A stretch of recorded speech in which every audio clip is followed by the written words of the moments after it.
அப்புறம் கோவில் பக்கத்துல நிறைய பேர் வசிக்கிறாங்க சார். அது பக்கத்துல வசிக்கலாமா? அதே மாதிரி இந்த கால்வாய்ன்னு சொல்லுவாங்க இல்லையா?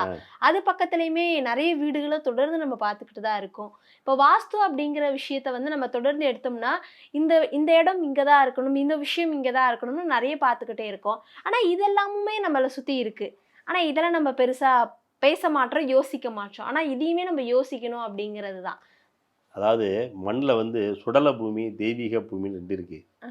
ஆலயம் வந்து சாதாரண ஆலயம். சுடலை வந்து பேராலயம்னு சொல்லுவாங்க. ம். சுடுகாடு வந்து பேராலயம். ஆ. இதான் மத்தது ஆலயம். சுடுகாடு வந்து பேராலயம். பேராலயம். மயான அமைதின்னு சொல்லுவாங்க. பொதுவா சுடுகாடு கிட்ட சுடுகாடு விட்டு வீடு அமைக்கக்கூடாது. ஏன்னா, ஒரு காலகட்டங்கள்ல சுடுகாடு வந்து ஊரின் எல்லையில தான் இருக்கும். தள்ளி தான் இருக்கும். சுடலை வந்து ஏன்னா சுடலை இருக்கிற திசைன்னு ஒரு திசை இருக்கு. ம். சுடலை இருக்கிற திசை வந்து அந்த அந்த அந்த அந்த ஊருக்கு வந்து வெளிப்புற வடக்க தான் போயிரும். ம். ம்.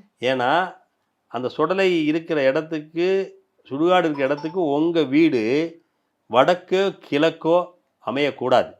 ம். சுடுகாடு இருக்கிற பகுதிக்கு உங்க வீடு, உங்க மனை வந்து படகு. வடக்கோ, கிழக்கோ அமைஞ்சிச்சுன்னா பெரிய பாதிப்புக்குள்ளாயிடுவாங்க. ம். ம். அந்த சுடுகாட்டுக்கு பின்னாடி அந்த சுடுகாட்டுக்கு பின்னாடி, அதாவது உங்க இடத்துக்கு முன்னாடி சுடுகாடு இருக்கலாம். வடக்கு பக்கம், கிழக்கு சுடுகாடு இருக்கலாம். ஆனா உங்க இல்லம் இருக்கக்கூடாது. அப்படி இருந்தா பெரிய பாதிப்பு ஏற்படும். இன்னொரு பகுதியில இருக்கலாம், வசிக்கலாம். அதனால சுடுகாட ஒட்டி வசிக்கிற வீடுகள்ல பார்த்தீங்கன்னா, ஒரு பகுதி பிரச்சனை இருக்காது. ஒரு பகுதி பெரிய பிரச்சனைய சந்திப்பாங்க.